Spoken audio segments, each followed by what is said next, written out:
British সাম্রাজ্যবাদ অনেক আগেই শেষ হয়েছে। ভারত ও ব্রিটেনের মধ্যে এখন করমর্দনের সম্পর্ক। তবু কোহিনূর নিয়ে বিতর্কে আজও সরগরম ভারতের আনাচে কানাচে। গত বছর অক্সফোর্ড ইউনিয়নে বক্তব্য দিতে গিয়ে কোহিনূর ভারতকে ফেরত দেওয়া উচিত কি না সেই বিতর্কে নতুন করে অগ্নিসংযোগ করেছিলেন শশী থারুর। তার সেই আলোড়ন ফেলে দেওয়া বক্তব্যের পরিপ্রেক্ষিতে ভারতীয় বংশোদ্ভূত ব্রিটিশ সাংসদ কেইথ ভাজ হঠাৎ বলে বসেন, ব্রিটেনের উচিত ভারতকে কোহিনূর ফেরত দেওয়া। নরেন্দ্র মোদীর ব্রিটেন সফরকালে তিনি এই মন্তব্যটি করেছিলেন। তারপর থেকেই আবার কোহিনূর ইস্যুটি উসকে ওঠে।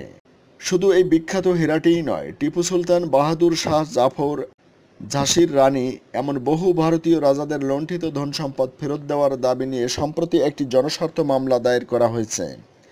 এর পরিপ্রেক্ষিতেই ভারতের সংস্কৃতি মন্ত্রণালয়ের পক্ষ থেকে জানানো হয় যে কোহিনূর কখনোই ভারত দাবি করতে পারে না, কারণ মহারাজা রঞ্জিত সিংহ এই অমূল্য রত্নটি ইস্ট ইন্ডিয়া কোম্পানিকে উপহার দিয়েছিলেন।